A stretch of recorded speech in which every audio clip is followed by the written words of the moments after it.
upgrade software Anda. Pikiran dan perasaan sebagai software. Dalam ilmu psikologi, pikiran didefinisikan sebagai perpaduan mental dari citra, konsep, kata, aturan, simbol, dan instruksi-instruksi. Menurut Lin Winsok, pikiran mencakup lamunan, khayalan, pemecahan persoalan, dan segala hal yang kita ucapkan secara batin kepada diri kita sendiri, selain juga hal-hal yang berkaitan dengan asosiasi bebas. Tapi banyak para ahli yang berpendapat bahwa kegiatan berpikir meliputi semua sel dalam tubuh. Seperti yang pernah dinyatakan Albert Einstein, berpikir dapat menjadi pekerjaan yang berat karena seringkali disertai ketegangan otot dan gerakan mikrootot hingga ke tingkat sel. Menurut saya, software manusia meliputi semua pikiran, perasaannya, dan berbagai pendapat, keyakinan, serta prasangkanya tentang dirinya sendiri, orang lain, alam, dan Tuhannya. Jika kita mempunyai software yang baik terhadap itu semua, maka kebaikan software itu akan tercermin dalam hidup kita. Pikiran sadar dan bawah sadar. Pikiran tak hanya terkait pembagian otak secara fungsional, tapi juga pembagian berdasarkan aspek kesadarannya. Umumnya manusia hanya memanfaatkan pikiran sadarnya yang memiliki kekuatan hanya 12% dari keseluruhan kekuatan pikirannya. Pikiran sadar inilah yang biasa kita maksud ketika menyebut seseorang sedang menggunakan otaknya, sedangkan yang 88% lainnya merupakan kekuatan bawah sadar yang secara umum hanya muncul dalam bentuk perasaannya. Di perbatasan pikiran sadar dan bawah sadar, ada filter yang disebut Reticular Activating System atau RAS. Filter ini sangat dibutuhkan untuk melindungi kita dari informasi yang tidak diperlukan maupun untuk pintu keluar masuk untuk menyimpan dan menghapus rekaman informasi di bawah sadar. Untuk membuka pintu RAS ini, gelombang otak kita minimal harus di alfa, dan tanpa itu usaha kita untuk masuk ke pikiran bawah sadar atau membuka pintu hati akan sia-sia. Dan pikiran bawah sadar inilah yang dimaksud ketika kita mengatakan seseorang menggunakan hatinya. Bahkan Candace Bippert di dalam bukunya Molecules of Emotion menerangkan bahwa aktivitas perasaan bawah sadar atau subconscious mind bukan saja terjadi di otak, melainkan di seluruh sel tubuh manusia. Dengan kata lain, ketika kita menggunakan perasaan, kita sedang memanfaatkan seluruh potensi kecerdasan di tubuh kita. Kapasitas pikiran bawah sadar atau perasaan yang 88% besarnya ini sering tak dimaksimalkan dengan baik. Kebanyakan dari kita terpaku dengan pikiran sadar yang kapasitasnya hanya 12%. Selama ini karena keterbatasan informasi, bawah sadar sering keliru difungsikan karena dibiarkan pasif hanya untuk menampung rekaman memori, kebiasaan, nilai-nilai sosial, dan doktrin yang terakumulasi sejak kecil lewat proses pendidikan dan pengajaran yang selama ini kita terima, yang tanpa kita pernah sadar memeriksanya, apakah semua rekaman informasi di harddisk bawah sadar itu benar atau salah. Jadi berhati-hatilah ketika Anda menakut-nakuti anak Anda dengan hantu yang bergentayangan di dalam kegelapan.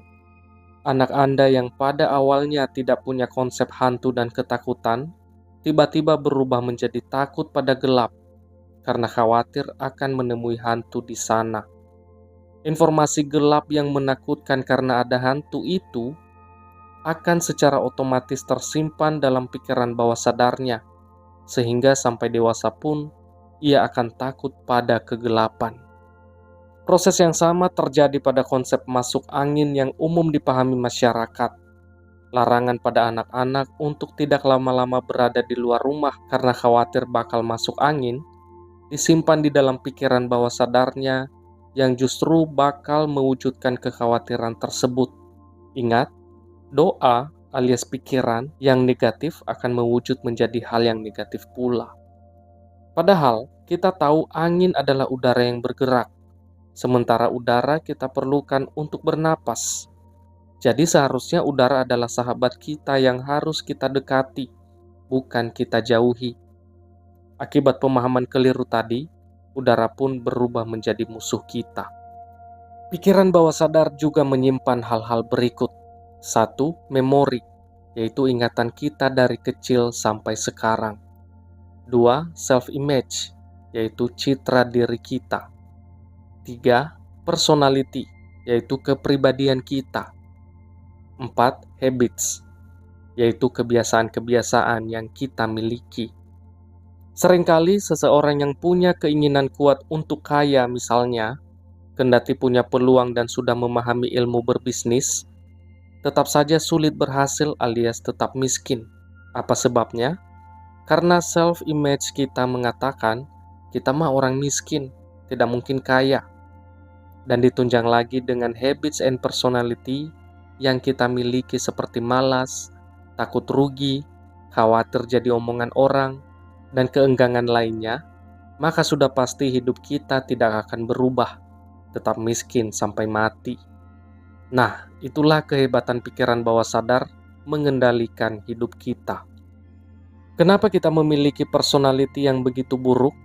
Karena begitu banyak program terinstal di otak manusia, baik dari orang tua, lingkungan keluarga, masyarakat, sekolah, dan lain-lain. Namun sayangnya, hampir 70% program yang masuk itu menurut penelitian adalah program yang salah. Sewaktu kita kecil, setiap harinya ada sekitar 40 kali kata jangan dan tidak yang mengiringi satu kata ya yang kita dengar. Apa yang terjadi kemudian?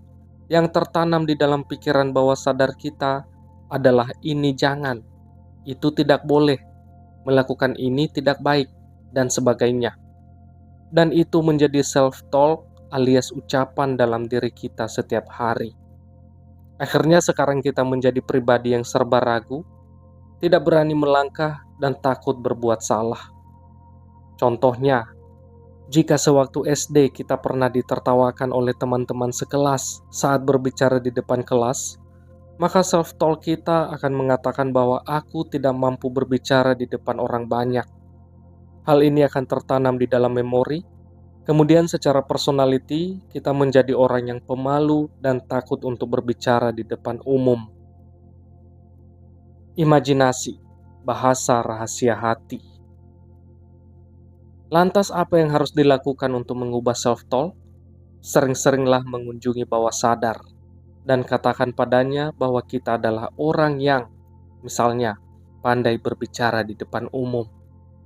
Dan agar bawah sadar mau mendengarkan apa yang kita katakan, kita harus dalam keadaan rileks dan santai atau gelombang alfa. Sebab, jika kita rileks, maka pikiran bawah sadar akan terbuka lebar, sehingga keyakinan baru itu akan benar-benar bisa diterima oleh bawah sadar kita. Kita perlu menggunakan bahasa yang paling dipahaminya, yaitu bahasa imajinasi atau bayangan visualisasi. Oleh karena bawah sadar tidak mengenal perbedaan antara imajinasi atau angan-angan dan kenyataan atau realita. Sebaliknya, jika kita mengulang-ulang kalimat itu pada keadaan konsentrasi penuh atau gelombang beta, maka kita malah stres dan semakin sulit untuk mengubahnya. Simaklah ucapan Dr. F. Noah Gordon berikut ini. Gelombang alfa adalah kondisi rileks yang merupakan rumah pembelajar sebenarnya, di mana kita dapat belajar dengan menyenangkan tanpa harus bersusah payah. Lihatlah anak-anak, mengapa mereka begitu cepat mempelajari berbagai hal. Bahkan menurut penelitian, apa yang anak-anak pelajari jauh lebih banyak dibandingkan ilmu yang kita pelajari untuk menjadi S3. Kuncinya adalah anak-anak senantiasa melakukan dua hal ini, rileks dan fokus yang berlangsung terus-menerus setiap saat. Begitulah kekuatan bawah sadar yang tidak mengenal perbedaan imajinasi dan kenyataan yang bisa kita manfaatkan untuk berbagai kebutuhan dan target dalam hidup kita. Oleh karena di hati bawah sadar itulah suatu doa atau imajinasi diolah hingga menjadi realitas. Hati-hati berpikir positif. Dalam kehidupan modern yang progresif, kita selalu dianjurkan untuk mengontrol dan mengendalikan ketakutan atau pikiran negatif lain yang kita alami. Pikiran negatif itu biasanya dianjurkan agar dilawan dengan berbagai trik sikap mental dan cara berpikir positif yang justru berpotensi menimbulkan konflik batin. Sebab tanpa kita sadari, energi apapun yang ditekan atau tidak diketahui akan balik menekan sebesar kekuatan kita menekannya. Pikiran negatif berupa ketakutan dan kekhawatiran untuk beberapa saat sepertinya teratasi. Namun sebetulnya sama sekali tak lenyap. Ia hanya akan mengendap di dalam bawah sadar. Jadi ketika pikiran positif terkulai lemah, perasaan negatif itu akan muncul kembali. Orang yang salah dalam menerapkan metode seperti ini cenderung mudah terserang stres, depresi, dan SDD, Spiritual Deficit Disorder. SDD terjadi ketika misalnya seseorang terobsesi untuk menjadi orang yang lebih baik, tetapi malah disconnected dengan perasaannya yang sering ia tekan.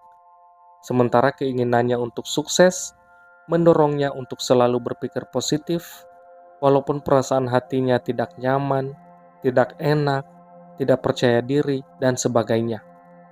Perasaan tersebut tidak diindahkan, dan ia terus-menerus berusaha untuk berpikir positif. Tentu saja, yang ia peroleh adalah stres, karena merasa sudah berusaha berpikir positif, tapi sukses tak kunjung bisa diraihnya. Kalaupun akhirnya bisa mencapai apa yang diinginkan, ia tidak bisa menikmati proses kehidupannya dengan tenang. Hidupnya menjadi tidak seimbang. Ini menjelaskan mengapa ada pengusaha yang hidupnya berlimpah harta, tapi mencoba bunuh diri. Atau artis yang sudah sangat populer, berbuat tidak senonoh terhadap orang lain. Atau juga pejabat yang hidupnya serba berkecukupan materi, masih merasa miskin sehingga melakukan korupsi. Dengan konsep berpikir positif yang selama ini kita pahami, seseorang yang ingin kaya harus menanamkan dalam pikirannya bahwa ia harus memperbesar keinginannya untuk kaya, tanpa menyadari jurang yang terjadi antara pikiran ingin kaya dan perasaan miskin yang semakin melebar. Konsep ini mengabaikan pentingnya memperhatikan perasaan pada saat kita berpikir. Software Incompatibility Issue. Dalam istilah komputer, masalah ini dikategorikan sebagai software incompatibility issue, yaitu terganggunya kinerja komputer yang disebabkan oleh software yang tidak cocok satu sama lain, di mana ketika hal itu dipaksakan, maka komputer akan mengalami crash atau terjadi kondisi hang, tidak bisa beroperasi. Dalam hal berpikir positif, ini disebabkan oleh adanya dua jenis pikiran yang saling bertentangan dan dipaksakan untuk dijalankan. Ketika seseorang berpikir dengan sadar, saya ingin sukses. Sesungguhnya di dalam hati, bawah sadar, ia sedang mengatakan bahwa saya tidak sukses. Karena itu, saya ingin sukses. Sehingga semakin kuat ia berteriak, saya ingin sukses. Maka semakin kuat pula pikiran bawah sadarnya. Ingat, dengan 88% kekuatan dahsyatnya, menjerit, saya tidak sukses. Oleh karena perasaan bawah sadar lebih kuat 88% daripada kekuatan pikiran sadar 12%, setiap kali ada pertentangan, yang kuatlah yang menang. Lantaran doa yang terdiri dari pikiran dan perasaan selalu dikabulkan oleh Tuhan. Jeritan hati bawah sadarnya itulah yang bakal terwujud. Ia tidak sukses, karena memang itulah permintaan hatinya. Berpikir positif ini pula yang ditanamkan oleh para motivator dalam program-program pengembangan diri, bahwa untuk mencapai keinginan kita harus selalu berpikiran positif. Padahal pikiran kita, 12%, hanyalah efek dari perasaan kita, 88%. Sebab bagaimanapun kita berusaha membentuk pikiran agar positif. Kalau perasaan kita masih negatif, pasti pikiran kita akan kembali negatif. Sebaliknya, keistimewaan ikhlas adalah kalau Anda berhasil membuat perasaan Anda tenang dan positif, maka otomatis Anda hanya akan berpikir yang positif. Sekarang mari kita rangkum mengapa kita perlu berhati-hati menerapkan strategi berpikir positif. Pertama, karena sifat kegiatannya yang abstrak, banyak yang tidak menyadari bahwa pikiran negatif dilahirkan dari perasaan negatif yang lebih berupa vibrasi energi, bukan dari pikiran. Sehingga walaupun seperti ada manfaatnya, positive thinking sebenarnya merupakan resep yang keliru untuk mengubah pikiran negatif jadi positif. Kedua, karena penyebab timbulnya pikiran negatif adalah suatu perasaan di dalam hati bawah sadar. Maka segala usaha untuk menanamkan pikiran positif yang tidak dilakukan di hati menjadi tidak tepat sasaran. Dan betapapun mulia niat seseorang untuk berubah menjadi lebih baik, prosesnya sangat sulit dan hasilnya akan mengecewakan. Ketiga, ketika kita melakukan usaha untuk berpikir positif, kita secara tidak sadar memusuhi, membenci, dan tidak menyukai bagian dari diri kita sendiri atau yang negatif. Seperti hukum alam dan pepatah kuno, apa yang kita benci akan cenderung membesar, dan apa yang kita tekan akan menekan balik. Hal ini juga berlaku bagi pikiran kita. Bagian negatif diri kita akan semakin terlihat, dan kita akan semakin tidak menghargai diri kita sendiri. Latihan, melatih perasaan lebih enak. Melatih pikiran positif yang rasanya enak adalah dengan memfokuskan pada perasaan yang ditimbulkan oleh pikiran itu, bukan memaksakan diri untuk berpikiran positif, tetapi seperti memutar-mutar tombol taning di radio untuk mencari frekuensi perasaan yang rasanya lebih enak untuk dinikmati. Misalnya, Anda mempunyai masalah keuangan dan merasa kesulitan karenanya, maka tulislah, "Saya punya masalah keuangan. Saya tidak tahu harus berbuat apa." Setelah Anda menuliskan beberapa kalimat yang benar-benar menggambarkan perasaan Anda, buatlah pernyataan ini di dalam hati. Saya akan mencari pikiran tentang hal ini yang rasanya lebih enak. Lalu tulislah berbagai pikiran yang muncul, dan periksalah hati Anda, apakah rasanya menjadi lebih enak? Apakah rasanya menjadi lebih baik, sama, atau bahkan lebih parah? Misalnya, saya tidak pernah punya cukup uang. Saya ingin punya banyak uang. Seharusnya saya bisa lebih banyak menabung. Seharusnya saya tidak membeli sepatu itu kemarin. Minggu depan saya akan gajian lagi. Uang yang saya keluarkan menolong orang lain dan keluarganya. Setiap saya punya uang, pasti ada yang memerlukan. Saya pernah menabung, tetapi selalu ada kebutuhan mendadak. Saya bingung harus berbuat apa lagi. Saya harus cari kerja yang lebih baik atau usaha. Kapan ya saya bisa punya banyak uang? Saya pernah mengalami seperti ini dan biasanya selalu beres. Meskipun tidak punya uang, saya tidak pernah merepotkan orang. Kalau punya penghasilan besar, tentu lebih enak. Dengan sedikit irit, rasanya saya bisa survive. Saya lebih beruntung dibanding mereka yang tidak punya pekerjaan. Anda bisa lihat bahwa di sini kita tidak berlatih dengan memaksakan diri untuk berpikir positif. Kita juga tidak menilai apakah pikiran ini positif atau pikiran itu negatif. Yang kita cari adalah perasaan di balik pikiran-pikiran itu, sehingga kita bisa mengenali pikiran-pikiran mana yang sebaiknya saya pelihara agar perasaan saya selalu enak di dalam zona ikhlas. Sebagian orang bertanya, apa manfaat perasaan positif itu bagi masalah keuangan mereka yang sepertinya tidak bisa diubah? Inilah jawabannya. Bahwa masalah keuangan itu ada karena pikiran tentang kekurangan uang pernah terlalu mendominasi perasaan sebelumnya.